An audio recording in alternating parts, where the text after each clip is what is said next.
Hey there, welcome to PsycKeys. Today we're diving into the fascinating world of positive psychology and how it can revolutionize your approach to self-improvement. Forget everything you think you know about overcoming challenges. We're about to explore some groundbreaking techniques that will transform the way you tackle life's obstacles. Ready to unlock your hidden potential? Let's jump right in.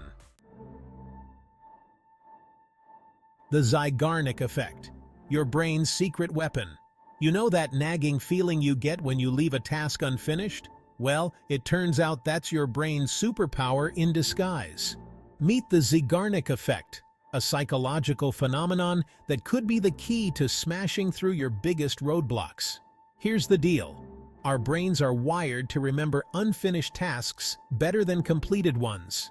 It's like having a built-in to-do list that won't let you forget. But here's where it gets interesting. You can hack this effect to supercharge your productivity and motivation. Next time you're facing a daunting challenge, try this. Start the task, but intentionally leave it unfinished. Your brain will keep nudging you to complete it, creating a natural motivation boost. It's like planting a seed of curiosity in your mind that grows into unstoppable momentum. Imagine you're writing a novel. Instead of staring at a blank page, write the first paragraph and stop. Your brain will itch to continue the story, making it easier to pick up where you left off. This technique works for everything from studying for exams to tackling big projects at work. But wait, there's more. The Zeigarnik Effect isn't just about productivity. It's a powerful tool for emotional regulation too. When you're dwelling on a problem, try writing it down and deliberately leaving the solution blank. Your brain will keep working on it in the background, often leading to unexpected insights when you least expect them. So, are you ready to harness the power of your brain's natural tendency? How could you apply the Zeigarnik Effect to that one challenge you've been avoiding? The Broaden-and-Build Theory. Emotions as your secret weapon. We've all heard that positive thinking is important, but did you know that positive emotions can actually rewire your brain for success? Enter the Broaden-and-Build Theory, a game-changing concept in positive psychology that's about to flip your understanding of emotions on its head. Here's the scoop. Positive emotions don't just make you feel good. They literally expand your mind. When you experience joy, curiosity, or love, your brain becomes more open to new ideas and experiences. It's like upgrading your mental operating system in real time. But it gets even better. This broadened mindset isn't just temporary. It builds lasting personal resources. Every time you experience positive emotions, you're laying down neural pathways that make you more resilient, creative, and socially connected in the long run. Let's break it down with an example. Say you're struggling with a tough problem at work. Instead of getting frustrated, try inducing a positive emotion. Watch a funny video, call a friend, or step outside for a moment. That burst of positivity will expand your thinking, helping you see solutions you might have missed before. And here's the kicker. This effect compounds over time. The more you cultivate positive emotions, the more resources you build, creating an upward spiral of well-being and achievement. But don't worry, this doesn't mean you need to be happy all the time. Negative emotions have their place too. The key is to actively seek out and savor positive experiences, even small ones, to build your emotional resilience. So, what's one small thing you could do right now to spark a positive emotion? How might that change your approach to the challenges you're facing? Post-traumatic growth. Turning adversity into your greatest strength. We've all heard of post-traumatic stress, but what if I told you that trauma could actually make you stronger? Welcome to the revolutionary concept of post-traumatic growth, a phenomenon that's changing the way we think about adversity. Here's the deal. While trauma can indeed be devastating, for many people it can also be a catalyst for profound personal growth. We're talking increased resilience, deeper relationships, a greater appreciation for life, and even the discovery of new possibilities.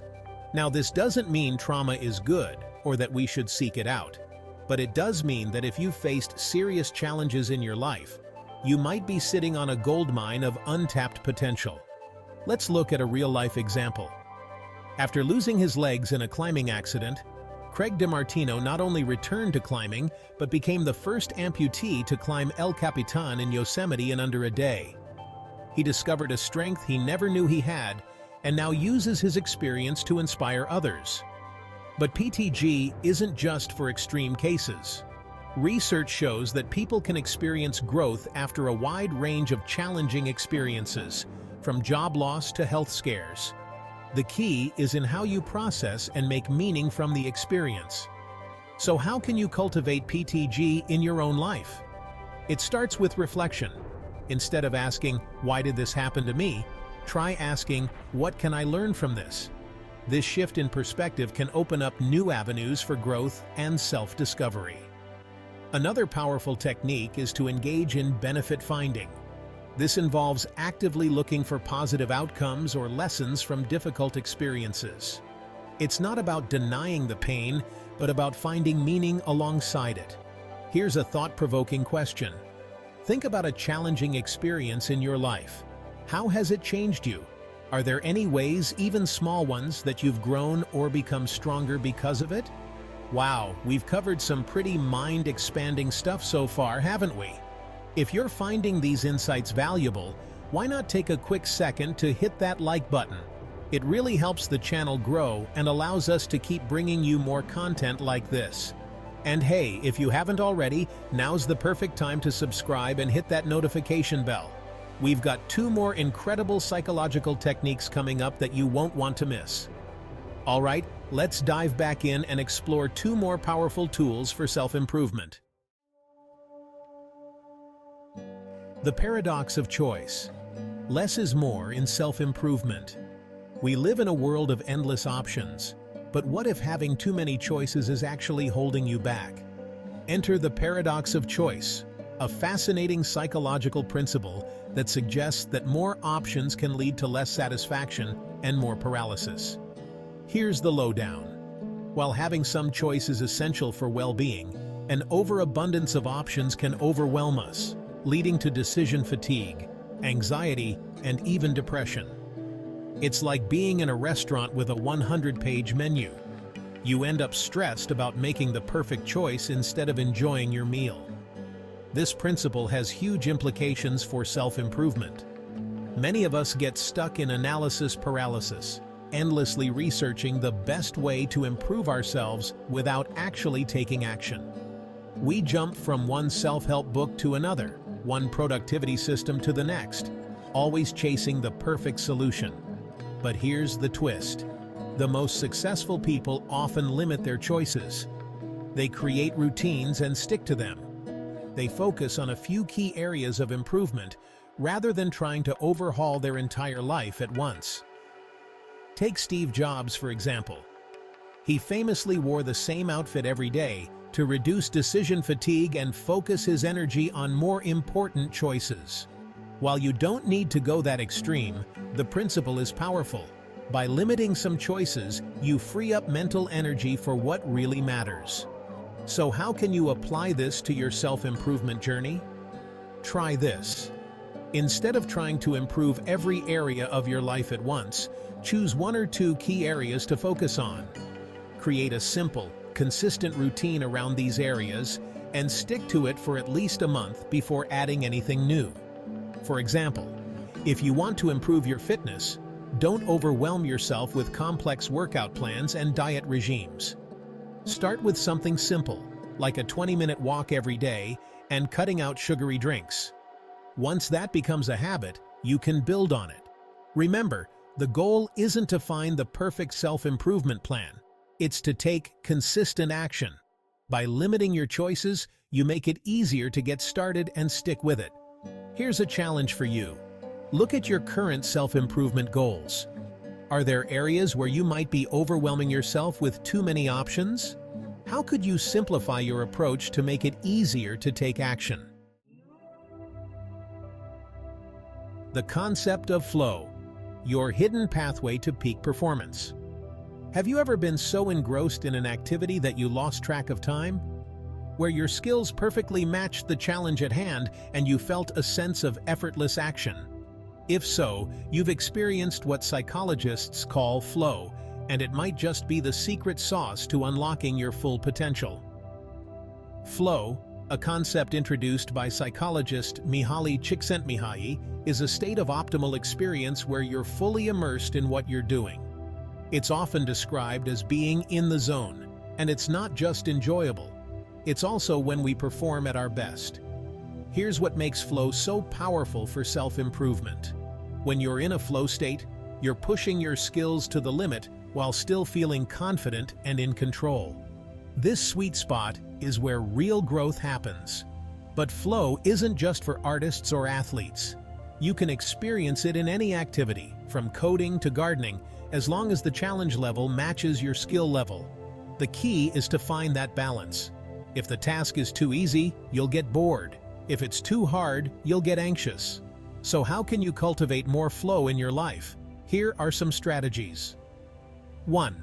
Set clear goals. Know exactly what you're trying to achieve in each session. 2. Eliminate distractions. Flow requires full concentration, so create an environment that supports focus. 3. Find the right challenge level.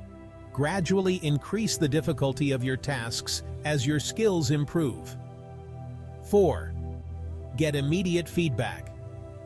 Choose activities where you can quickly see the results of your efforts. 5. Focus on the process, not the outcome. Enjoy the activity for its own sake, not just for the end result. Here's a real-life application. Let's say you're learning a new language. Instead of setting a vague goal like become fluent, break it down into specific, progressively challenging tasks. Start with learning 10 new words a day, then move on to forming simple sentences, then to having basic conversations. As your skills improve, increase the challenge by watching movies without subtitles or trying to write short stories. By structuring your learning this way, you're more likely to hit that flow sweet spot where the challenge matches your skills, leading to faster progress and more enjoyment. Now, here's something to ponder.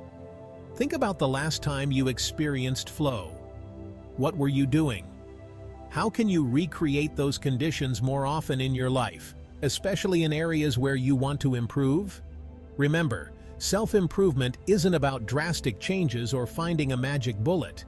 It's about consistent, intentional actions that compound over time. So pick one technique that resonated with you and try implementing it this week. You might be surprised at the results. Until next time, keep growing, keep exploring, and remember, your potential is limitless.